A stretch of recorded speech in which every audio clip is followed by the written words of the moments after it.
Kennington oval test రెండో రోజు ఆటలో భారత జట్టు అరగంట కూడా బ్యాటింగ్ చేయలేదు. ఓవర్ నైట్ స్కోరుకు జస్ట్ 20 పరుగులు మాత్రమే జత చేసింది. 4 వికెట్లు కోల్పోయింది. 6 వికెట్లకు 204 పరుగుల ఓవర్ నైట్ స్కోరుతో రెండో రోజు ఆట ప్రారంభించిన భారత్ కాన్ఫిడెంట్ గానే కనిపించింది.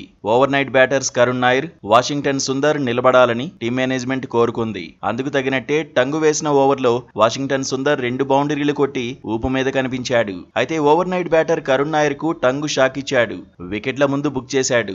ఓవర్ నైట్ స్కోర్ కు కరుణ్ నాయర్ జత చేసిన పరుగులు 5 మాత్రమే. ఈ దశలో అట్కిన్సన్ రెచ్చిపోయాడు. భారత టైలెండర్లను బెంబేలెత్తించాడు. వాషింగ్టన్ సుందర్ ను పెవిలియన్ కు పంపాడు. మహమ్మద్ సిరాజ్ ను కూడా ఖాతాలో వేసుకున్నాడు. ఆ తర్వాత రెండో బంతికే ప్రసిద్ధి కృష్ణను కూడా అట్కిన్సన్ అవుట్ చేశాడు.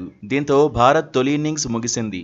భారత్ ఇన్నింగ్స్ లో ఒకే ఒక్క హాఫ్ సెంచరీ నమోదైంది. ప్రసిద్ధి కృష్ణ, సిరాజ్ డకౌట్ గా పెవిలియన్ చేరారు. తొలి ఇన్నింగ్స్ లో యశస్వి జైస్వాల్ అంచనాలు అందుకోలేకపోయాడు. కేఎల్ రాహుల్ ఫామ్ కొనసాగించలేకపోయాడు. సాయి సుదర్శన్ క్రీజ్ లో నిలదొక్కున్నట్టే కనిపించాడు. కానీ 38 పరుగుల వ్యక్తిగత స్కోర్ దగ్గరే అవుట్ అయ్యాడు. అయితే ఫామ్ లో ఉన్న శుభ్మన్ గిల్ రన్అట్ కావడం భారత జట్టును దెబ్బతీసింది. లేని పరుగు కోసం శుభ్మన్ గిల్ పరిగెత్తాడనే విమర్శలు వస్తున్నాయి. మ్యాచ్ లో ఈ రన్అటే ఇంగ్లాండ్ కు అడ్వాంటేజ్ అయిందని ఎక్స్పర్ట్స్ సైతం చెబుతున్నారు. సిరీస్ లో ఫామ్ లో ఉన్న రవీంద్ర జడేజా కూడా ఓవర్లో తక్కువ స్కోర్కే పెవిలియన్ చేరాడు. 9 పరుగులకు అవుట్ అయ్యాడు. గత మ్యాచ్ లో కెరీర్ లోనే తొలి సెంచరీ కొట్టిన వాషింగ్టన్ సుందర్ ఈసారి 26 పరుగులకు పెవిలియన్ చేరాడు. ఓవరాల్ గా పిచ్ పరిస్థితులు భారత్ ను దెబ్బతీశాయి. పిచ్ కండిషన్స్ ను ఇంగ్లాండ్ బౌలర్లు వినియోగించుకున్నారు. సరైన ప్రాంతాల్లో బంతిని సంధించారు.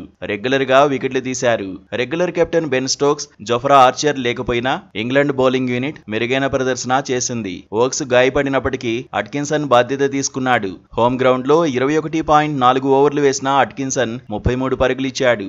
5 వికెట్లు తీశాడు. 16 ఓవర్లు వేసిన జోష్ టంగ్ 53 పరుగులిచ్చాడు. 3 వికెట్లు ఖాతాలో వేసుకున్నాడు. ఓవర్టన్, బేతెల్ వికెట్లు తీయలేకపోయారు. క్రిస్ వోక్స్ ఖాతాలో 1 వికెట్ చేరింది.